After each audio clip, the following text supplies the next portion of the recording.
The Stack, a podcast for IT and MSP professionals, with your host, David Papp.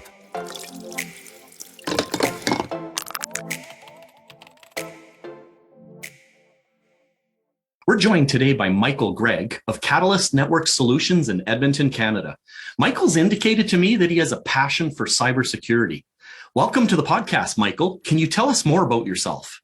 Okay, well, yeah, thank you very much. Good afternoon, David. So my name is Michael Gregg. I am the CEO of Catalyst Network Solutions. I started the company and I've been doing this since 1999. I'm an old boy now, I guess. Yeah. Excellent. The good old 90s. I always laugh. It's that would have been when high-speed internet just finally became a thing with always-on technology, and we're just getting out of the dial-up modem phase, right, in the late 90s, and I guess you got to experience the .com bubble burst along with myself. Those were great times. Yeah, viruses like Melissa was going around, and I was using tools like SpinRite on hard drives and listening to Security Now and things like that with Leo Laporte. And that was a long time ago. I know Leo still does stuff. But yeah, no, that was a long, long time ago. And yeah, .com crash, my father's company, Ormid Information Systems, was very heavily impacted by that in the healthcare sector.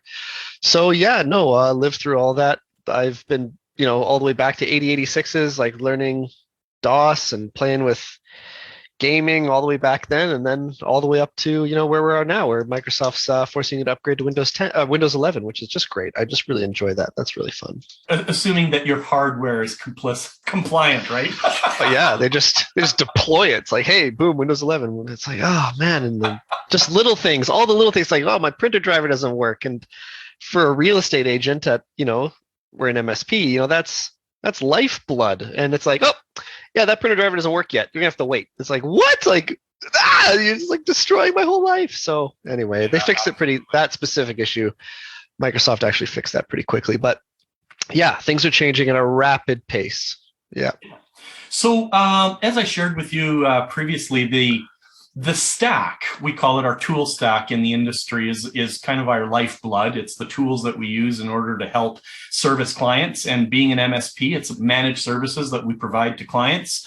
I think you have a passion that you alluded to when it comes to cybersecurity. Do you want to elaborate a little there? Yeah, lately that's been kind of our focus. We have a lot of clients that are in healthcare or surgery or finance, and meeting some of their targets for their standards for like SOP or SOC, all that kind of stuff. SOC 2 compliance is even crazier.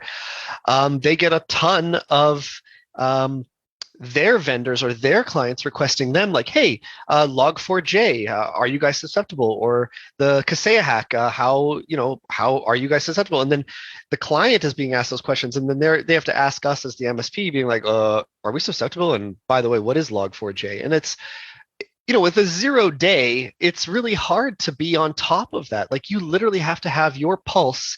Either you're subscribed to a bunch of RSS feeds, or you're on Reddit, or if you don't have your finger on the pulse, and if you're not getting some sort of positive feedback at all times, you're late, you're behind. And being in a reactive state, it can't happen. So you need to have tools that are able to protect your clients from stuff like this. So what are some of the tools that you have in your toolkit to help?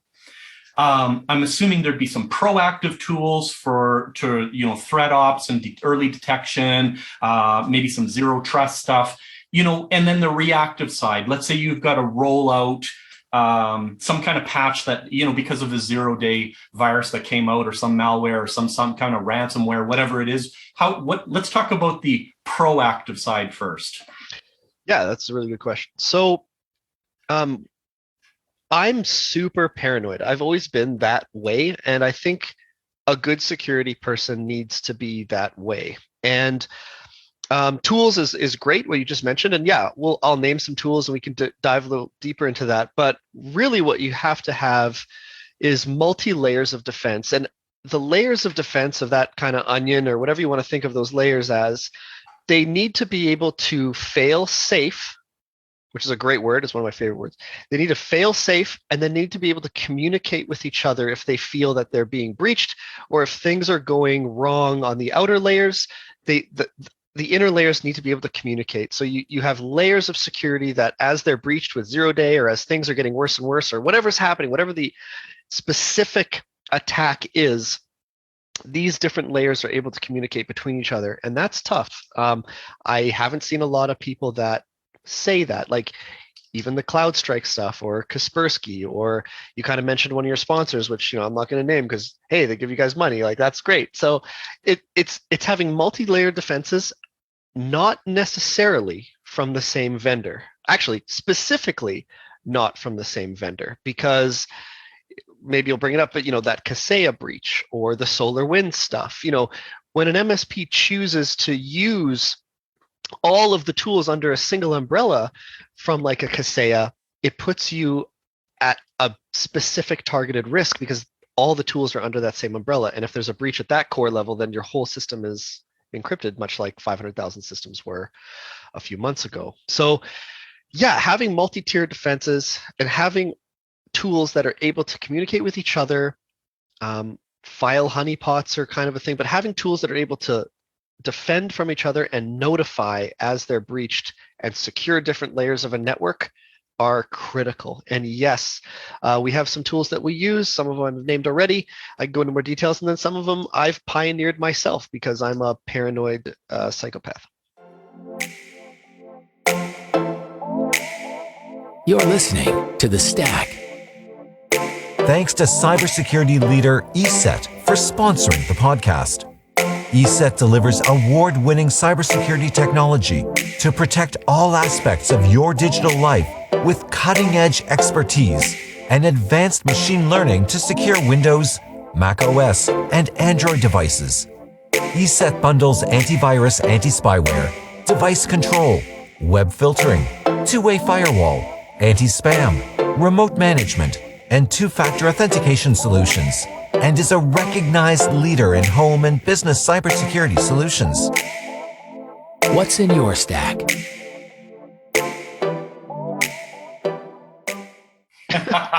I love how you talk about the layers and the onion. I frequently say that, and onions tend to make you want to cry as you peel off the layers. But anyways, so you mentioned that you've got some tools that you use off the shelf. You use a variety of tools, so not all part of one vendor or one common platform. And then, of course, you're talking about your custom tools. I'm assuming when it comes to custom, like I'm a big fan of doing a lot of automated scripts when it comes to, say, PowerShell, Unix scripts, Bash stuff, where you're basically trying to be proactive. You're taking a look at logs, but then I don't know, do you have something else that you were alluding to when it comes to your custom stuff?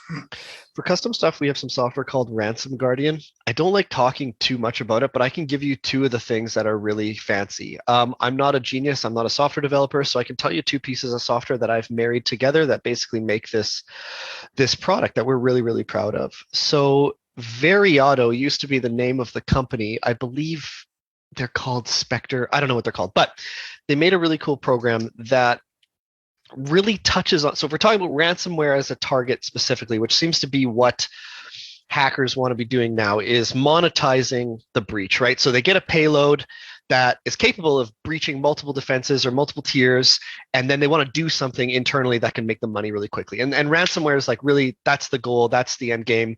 It's a $3.2 billion industry. I think I read something about that. So they want money, right? So how do you protect from ransomware? And this is where I want to throw some shade at Microsoft. I hope they don't sue me. They're a little bit bigger than I am. But seriously, Microsoft controls a massive amount of the industry. Like either you're using Apple or Microsoft. And the fact is OS X or Apple's and Linux and Unix, they use a journaled file system, which journaling enables for nearly instantaneous remediation, right? So that white space on a drive that's not being used for anything can be used as an instantaneous remediation. It's not a backup, you don't use it as a backup, but NTFS and FAT32, are you kidding me? It's 2022 here, boys. Like, we have done nothing to pioneer how we write data to a disk since like the 1980s. Are you out of your mind? How is this happening? How is this not Microsoft's fault? How are they not in every single courtroom?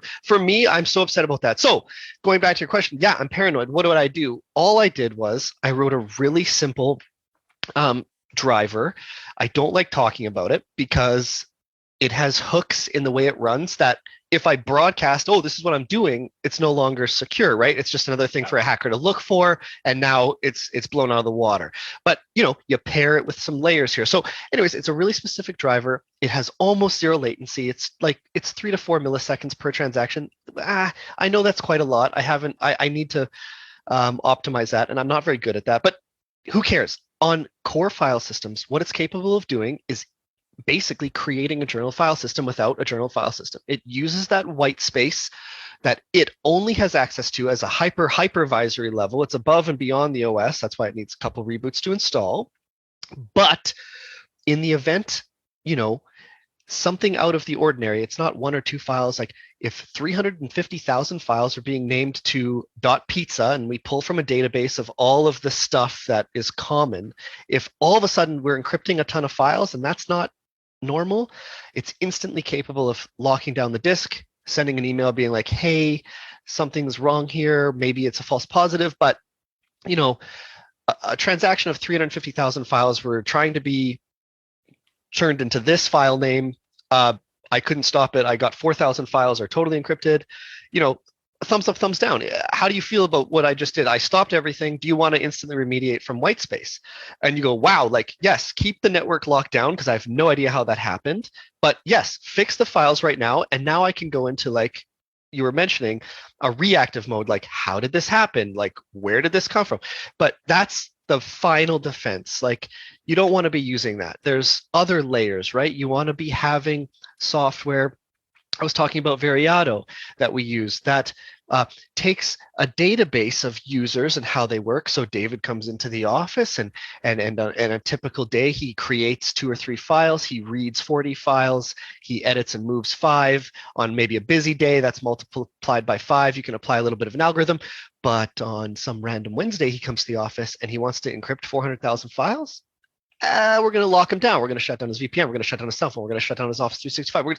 Boom, this user's dead. Like, this user count is probably compromised, maybe. We're going to send out an email to key people, being like, hey, I locked out Dave today. Can someone please look at this? Oh, another user. Wow, like we've got a systemic issue, but we're blocking it as we go. And that's what our program does, Ransom Guardian. It pairs those 2 things together. So one, that kind of heuristic user profiling that takes a couple weeks to learn. And then 2, kind of a hardware level, it's not hardware level, kind of like a driver level furnace filter for data. So as data is being changed, a copy is instantly moved to white space, which is typically free, and I can move a slider on what percentage I want, but I don't tell the users about it. I tell management, but it's not a backup. You cannot use this as a backup method. If you are changing files and you're like, oh, can I get those files back? No, you still need to use a backup for that. This is remediation from instantaneous file change. So we were talking about the onion, but I really drilled down to the core. That's the last bastion of hope. Like, you've been breached and changes are being made to a disk. I've jumped around a lot. I threw shade at Microsoft for not changing NTFS, but really, until we change the way data is written to disk, I don't understand a fix for this, and I'm not sure as an MSP that's my job. What is my job, though, is when a breach occurs, we're always the first to be blamed. So really, a breach cannot occur, because I can tell you the most fantastic story. I can tell you to watch Snowden on Netflix, but it doesn't matter how great my story is. At the end of the day, I've failed that client in their mind, and there's going to be no ability for me to change that mentality. And good luck changing, I don't know, we're not in the States, but a jury, it's my fault. I've been trusted with the network. It's my fault. So you have to be protected at your core. And yeah, as an MSP and taking on a client and taking that responsibility, we try to sell this product to everyone, but the fact of the matter is if a client says no, I'm installing it anyway. And there's things that we do like that, right? But I have a hard cost that just reduces my profit margin. That's a super long answer for your question, but yeah, that's right. So I agree on your point that, there's a bunch of stuff we want to be proactive with. There's different levels that we can take. There's this big growing topic of zero trust model that's evolving in the industry. As you indicated, there's some heuristic models to become learning pattern of what are normal situations, file transfers, file activity, network access, and then, being able to lock that down or indicate that there's an issue. What I'm wondering now, though, is this reactive side. So what's part of your toolkit and things that you've put in place in order to go, oh crap, this bad thing happened, and now I need to assist my client, who you've indicated you're providing managed services to get back to, some semblance of normal operating activity. It might be crippled, but let's get them back up and running. So 2 things there. With the product I just described, the one that we have with Ransom Guardian, we can get them up and running. Like, we can remediate fairly quickly. And we've done this with, I can't even name that company, but they deal with the big 5 banks, and they breached the network on purpose and tested our ability to remediate. And we're in like a 15-minute window. The problem is when you've got, a server in the cloud that's running at 1.2 million IOPS, sometimes even if 3% of those file changes go through, that can be like 500 gigs. Well, that could be like 60, 75 gigabytes of files. And to remediate that can take 15 to 25 minutes.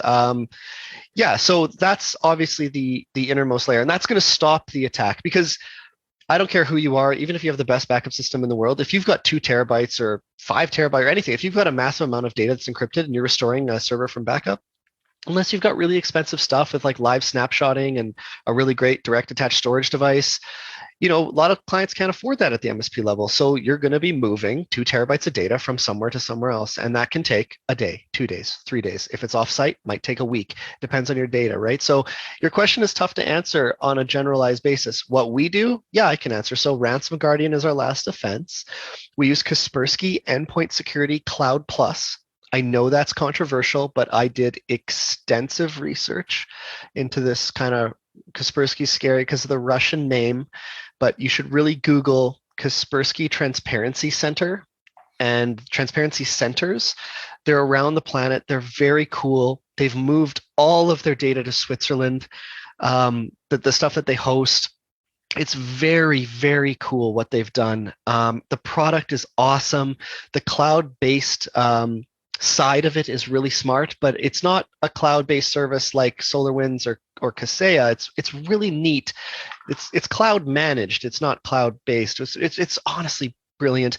And then some of the other stuff that you have to have is Veeam. Like Veeam and VMware replication hot swap onsite offsite is. So if you can't get Veeam, because if the client doesn't want to buy it or whatever, just get the community edition. It's free. Just do it and charge them nothing, or just charge them $50 or whatever. Just be like, look, I'm getting you Veeam because, man, Veeam has saved my life, and the backups just work so much better than the VMware product. That's not true. The VMware 7 is actually pretty good, but it's so fast. The deduplication, I feel, is real. Like, it actually works really well. And to your question is, how do you remediate quickly? If you can't lean on your proactive stuff and you got to go reactive, and you're going to backups, man, oh man, that Veeam stuff has saved our bacon all the time.